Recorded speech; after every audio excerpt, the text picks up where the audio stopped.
program offers you that unrestricted voice on issues affecting you in the UK. Good morning and thank you for joining us on the program today. The program is Dialogue in Diaspora, coming to you live from BEN Television. My name is Tunde Alabi. Great Monday morning here in London, although it's a bit of some rain here and there in the city of London. Wherever you're watching the program, is quite cold there. Not very cold. It's not like we're in winter, but because of the rain and it's wet, so you've got to be very careful. Drive with some care and walk on the road with some care, because the roads are very slippery because of the rain. Still, it's a great Monday morning here. We can tell you that the weather is not extremely bad, but of course it calls for great caution. Welcome to the program wherever you're watching from. This is News BEN TV's Dialogue in Diaspora, coming to you from our North London studio. My name is Tunde Alabi. This beautiful Monday morning, we'll be taking a look at issues in Kenya, and we'll then go to one or two issues in the UK, and then we'll finally go to Nigeria. My first guest on the show is Africa issue analyst. He is Kwaku. Kwaku is here on the show today. We will be looking at the Kenya elections. You will remember that last month an election was held in Kenya, in which the incumbent Uhuru Kenyatta was declared by a margin of about 1.4 million votes ahead of his opposition party, the NASA party, led by Raila Odinga. However, just a couple of days ago, Kenya's Supreme Court, through the Chief Justice Maraga, declared that election, which was used by the electoral body to declare Uhuru Kenyatta as a returned candidate, as void. The Supreme Court of Kenya voided that election and ordered another election within 60 days of that ruling. You will remember, if you've been following incidents in Kenya, that shortly after the electoral body pronounced the incumbent Uhuru Kenyatta winner of that election, there were protests, very violent protests as usual, as it has always been, but this was not very massive in Kenya. But that very violent protest resulted in the death of at least 28 people, and the opposition leader Raila Odinga decided to take the matters to the court, and a couple of days ago Chief Justice Maraga declared that election null and void and said a new election should be carried out within 60 days. So on the program today, we'll be taking a look at elections, electoral body, and the courts in Africa. What is the hope for Africa? This is the first time. This is, of course, there have been occasions in Africa where the courts have ruled on election, but this ruling in Kenya is considered as a very a landmark ruling on the continent of Africa, where the court will give a ruling against an incumbent in an election matter. Says a landmark court ruling. What is the hope for Africa?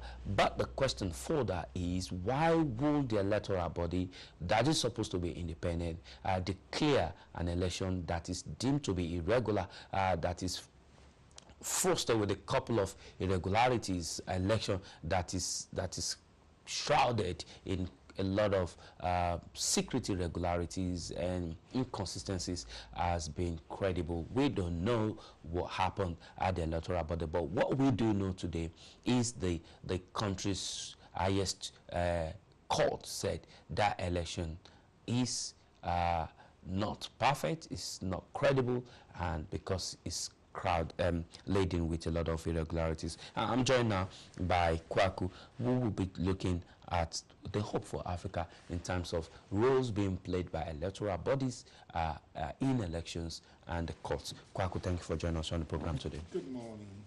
I'm very sure you've been following what is going on in Kenya, and you probably were shocked when you got the Supreme Court ruling nullifying that election that would have returned Kenyatta for the second time in Kenya. Well, not shocked but surprised, and in a way maybe encouraged that the judiciary was quite independent in the sense that they ruled against the government. Usually we have the sense that the government controls, although there's supposed to be separation, that the government controls the judiciary. So to have the judiciary rule against the government was quite surprising, yes. But given that position, given what the Supreme Court did say, although the court has not given us in details what they meant by irregularities, they've not given us detail. But what we do know today is the court, on the basis of what the counsels to Raila Odinga have been able to prove, was that that election should be cancelled because it was fostered with irregularities. What would you say of elections in Africa?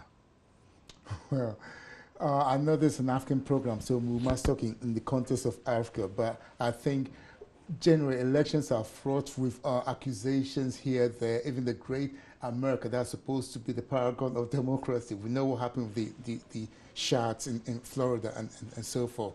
But coming to Africa, yes, obviously we maybe hear so much of the election problems in Africa compared to the other continents.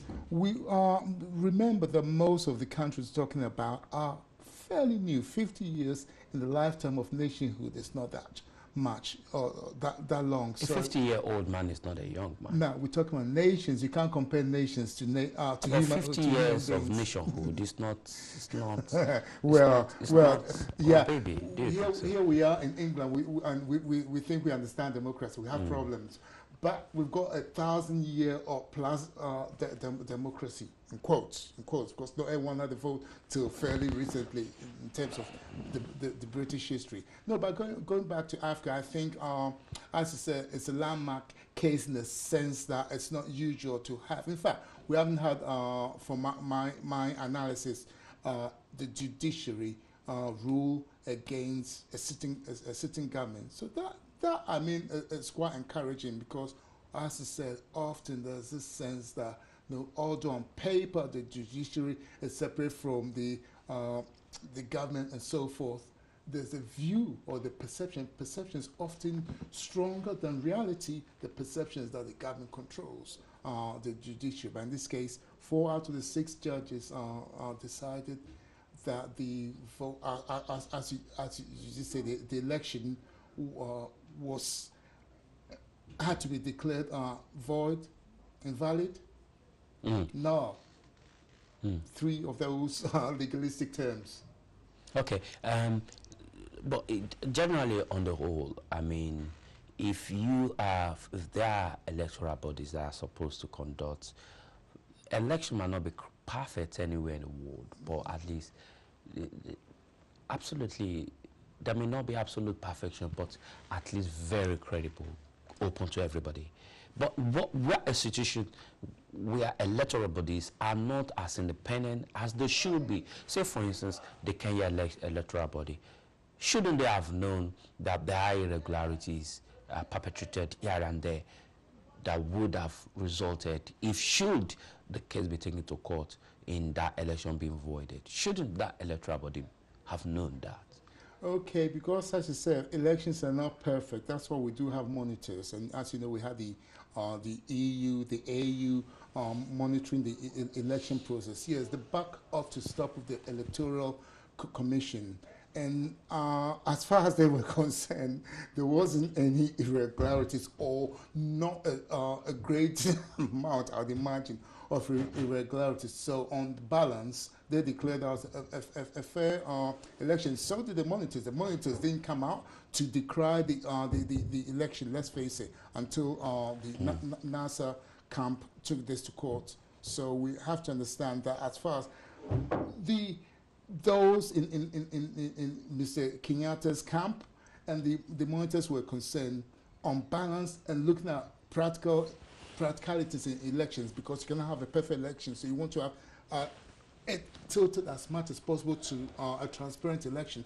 They thought it was fair. That was declared by the EC, the Electoral Commission, and the monitors. So Mr.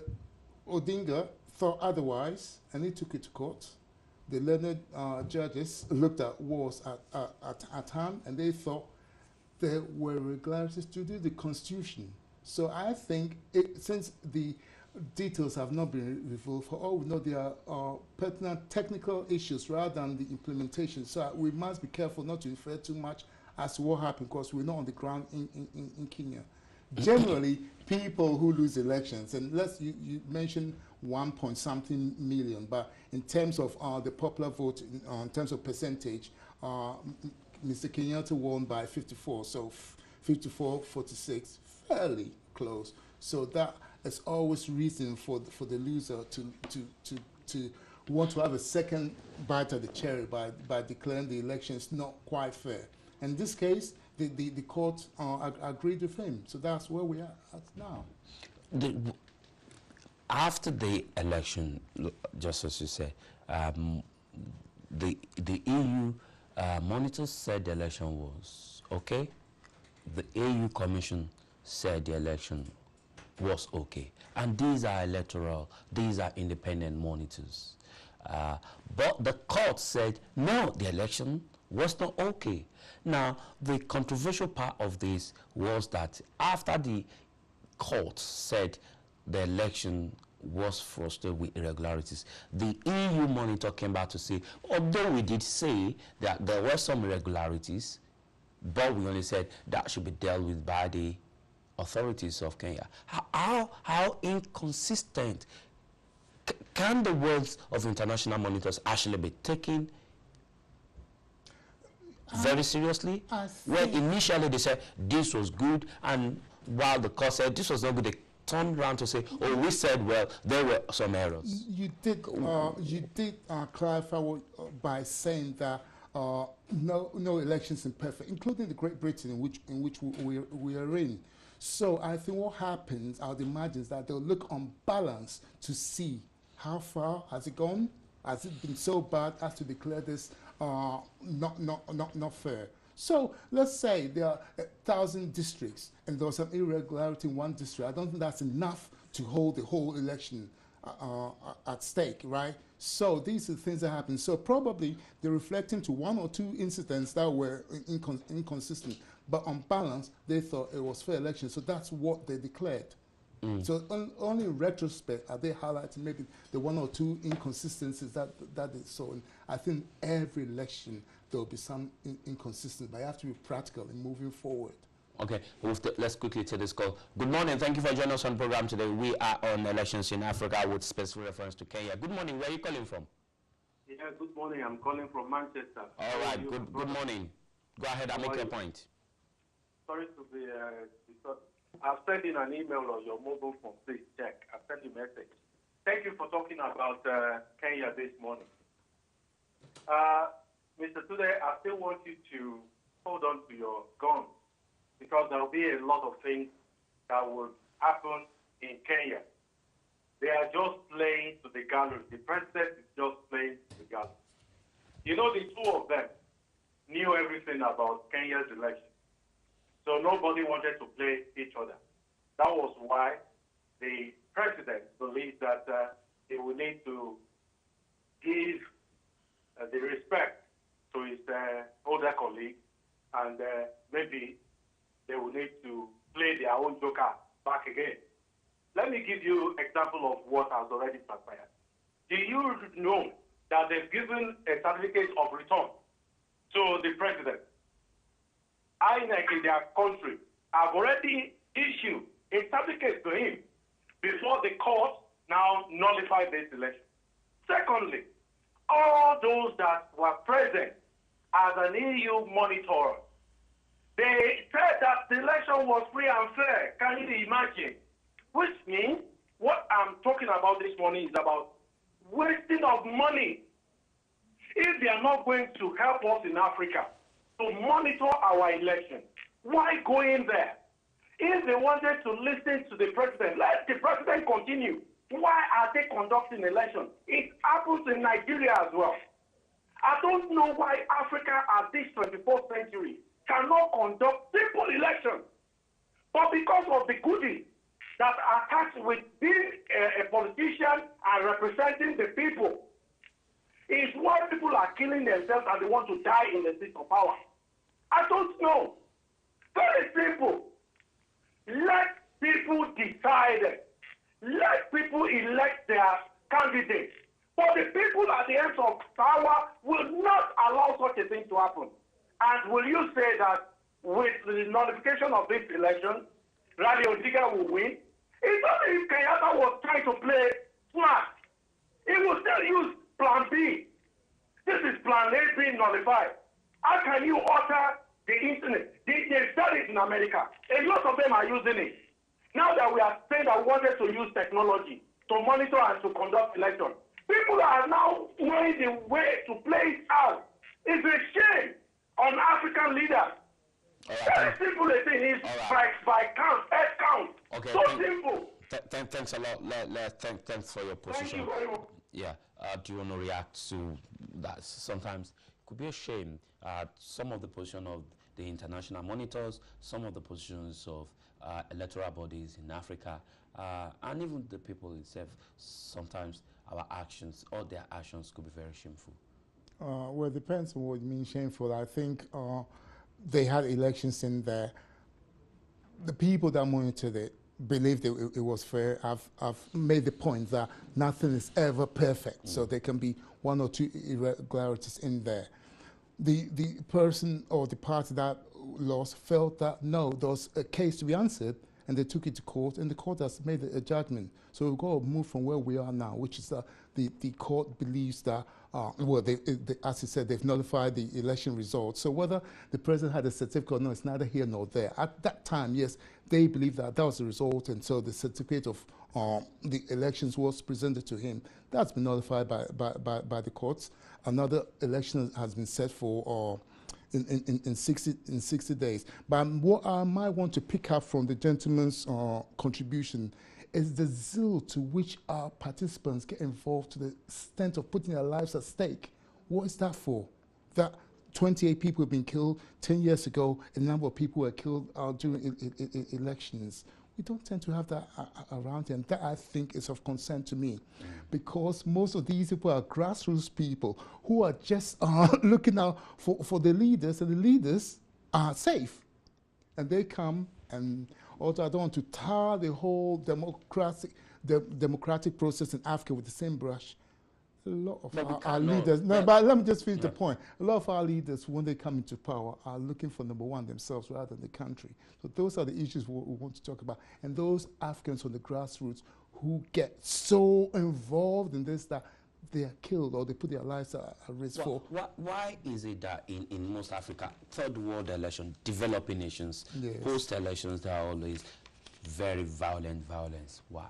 Yeah, that's what the point I was picking up from the gentleman's, what should I say? It's not only limited to Africa. Most third world countries, developing economies, post-election, there's always very violent. Well, I must say not always. Certainly Ghana had elections last year and there wasn't. Nigeria, you had the elections, was there violence? Yes, no, there was. Had the president not considered defeat, there would have been very violent protests. Well, I hope we are not all going to be like Gambia, where the president doesn't or agrees with and then decides not to agree with the results. But we shouldn't just assume that because a president has lost or not. No, if it's lost and then they say he hasn't lost, there should be violence. It need not be that way. Maybe we should be a bit. I know it's not easy, but we should be a bit more news about these things. There should be other ways. Now, I'm really glad that, although 28 people died in Kenya, which, I mean, is deplorable, at least they've gone through the judicial system and had the result, which the sitting president has agreed to respect, even though he wasn't happy with the judges. Now, following this election, on a national telecast, the president, Uhuru Kenyatta, did said his government will abide by the ruling of the Supreme Court. But in rally in somewhere Yes. in a rally, he referred to Justice Maraga as Wakora, which means crooks, which means crooks. And he went on to say that they have decided to cancel the election. And then went on to say that the Chief Justice would now have to contend with a president, not a president-elect. Is that a very good comment from I appreciate an arm yes. of a government to another arm of the government? Yes, probably not. But I think what happens is that what do you mean no, in the sense that he's talking the gathering of his supporters. So is that vibe and so I think enough? Isn't that enough to?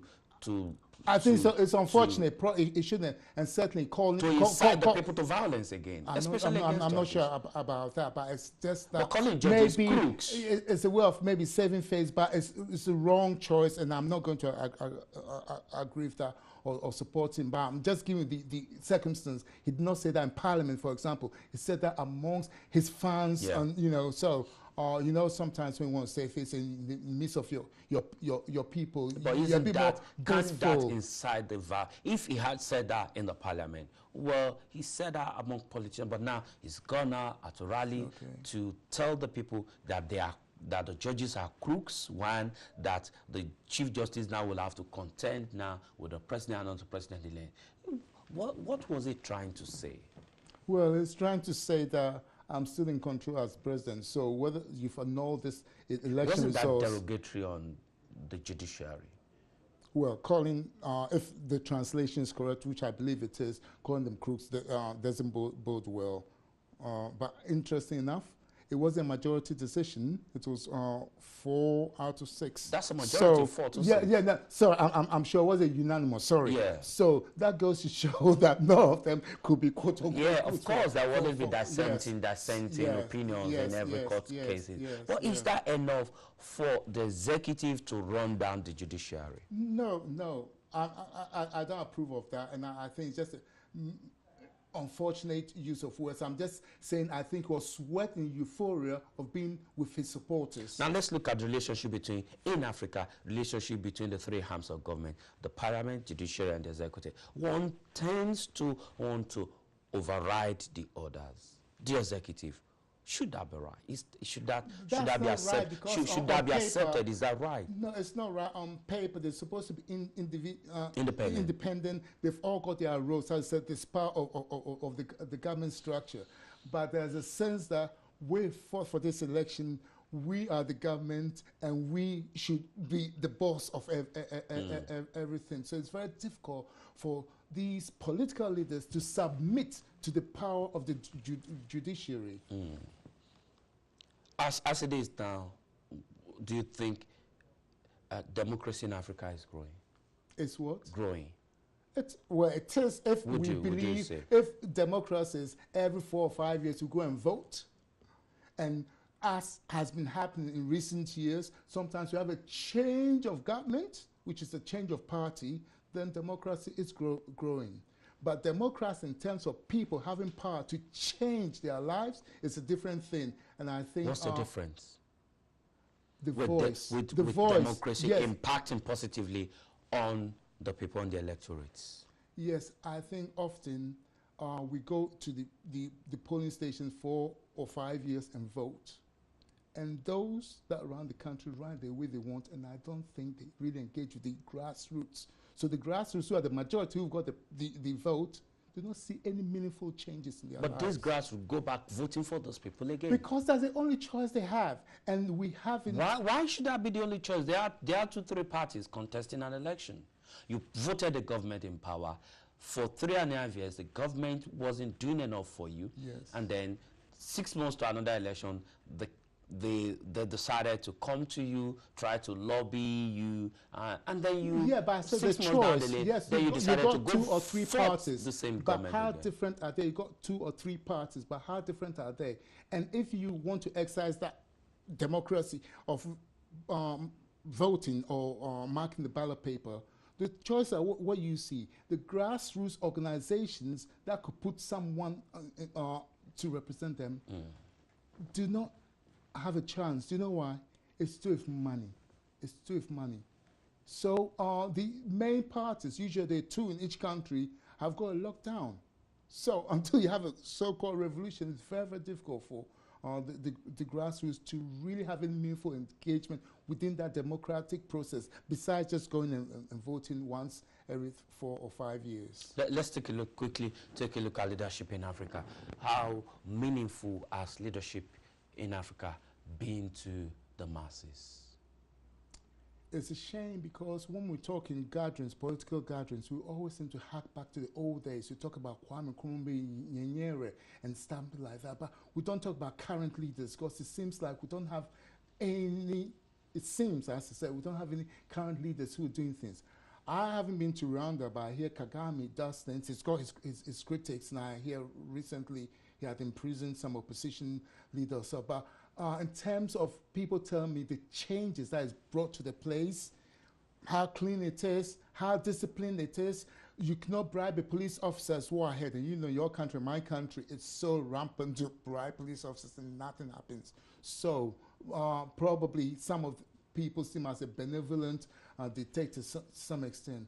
But why does Ibrahim's foundation not find any leader to give the award of £5 million to for the last 2 or so years? They've got indices in which they sort of judge leaders, and I think for the last couple of years they've not found a political leader to award their. Does it mean credibility among African leaders is really on the dwindling side? What does it mean? It means well, dwindling. Okay, it means that we don't have enough because there aren't enough to hold up. I've mentioned Kagame, although he's got his critics, but who doesn't have his critics? But we'll always hark back to the old leaders, which is a problem to me. We should be able to talk about leaders that have been in government within the last 10 or so years, instead of just harking back to people who founded the nations 50 or 60 years ago. Yes, so there's an issue of real leadership amongst African political leaders. Would you, in your analysis, say that the democracy Africa seems to be practicing is not really working for the country, or probably they should adopt a new style of democracy? I think if you're looking at out of the box thinking, we should put that on the table because we all adopted colonial institutions and want to make it work not for the people but for us, the individuals, the leaders. So a lot of politics about the leader. And remember, for some reason, right, it costs a lot of money to have campaigns in Africa. We had an election here, was it this year? I didn't see banners and posters all over the place. Individuals have to put up posters and stuff. These things cost money. When they come into power, they want to make sure they can recoup that money. So it's about looking for self. So yes, I think we should looking at different institutions that could work better for us instead of just accepting wholesale the colonial institutions and trying to fit it to our reality. All right, you're still watching the program. This is Dialogue and Diaspora coming to you from our North London studio. We are looking at elections in Africa. We are using the Kenya election that was held last month, and the decision of the Supreme Court led by Justice Maraga to annul and void that election on the grounds that it was filled with quite a lot of irregularities. What do they mean by irregularities? We don't know. The details of that court ruling has not been released. But what we do know is that that election in Kenya conducted last week has now been nullified. Another election will be announced within the next 60 days. And well, the government in power under Uhuru Kenyatta officially in a broadcast accepted the ruling, but at a rally seemed or tend to have berated the Chief Justice Maraga, and of course the Supreme Court saying they are crooks. And well, what this will be for the courts in Kenya, we don't know, but what we do know that the court has really stood up and taken a decision to uphold the constitution of the country. But let me take one more calls or one more question. Call from Avio Sato and one more question to our guest before we'll end this segment. Kwaku, now with the words used by Uhuru Kenyatta, look, now you are now contending with the president and not the president-elect. What does that supposed to mean? Is it trying to put fear in the judges? Is it trying to put them in a hole to say, look, now I've got to fix? He did say he was going to fix the courts in Kenya after that election, after that ruling. Okay, I didn't hear that bit, or I didn't read that bit, but certainly I did read the bit in which he's supposed to have called them crooks. That's the translation from his language into English as crooks. And as I said, that doesn't bode well as a statesman. That isn't the language you want to use to describe, as you said, another function of the government. But I was looking at it in the context of him being amongst his supporters and being probably a bit euphoric. One tends to be a bit boastful and not too cautious about language as one or two. All right. Before I let you go, when Ghana had this election and the government was toppled and a new government came to power, people were like, okay, Ghana seems to have moved on in terms of democratic strength. But in your analysis, would you say Ghana, from the West African angle, is doing better than most of other African nations, West African nations? Well, if you take it that we've had a long run of having elections and having one party take over government, without violence. Without that is positive. But on the final analysis, democracy is about a process that empowers and the electorate, and I don't see that happening in my country, Ghana, or much of Africa, even South Africa. That's one of the richest countries in the world, and certainly Nigeria, one of the richest countries in the world. Why should our people be in the state in which we are in?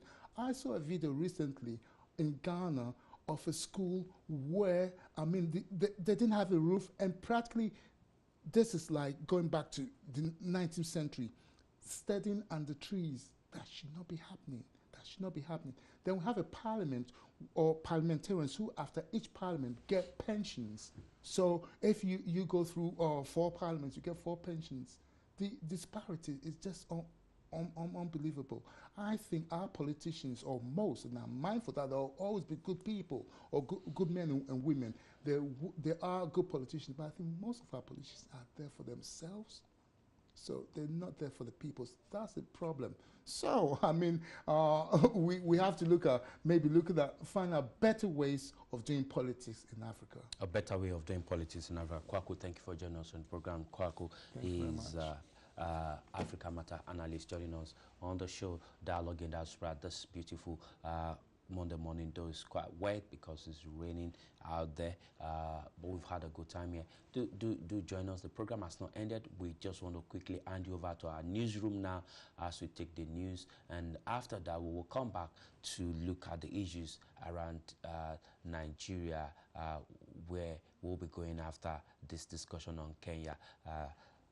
We should be back after the news to look at governance and security challenges in Nigeria. Let's quickly go over to the newsroom as I present to you the news that made the headline in the week that just ended. Don't go away. We'll be back.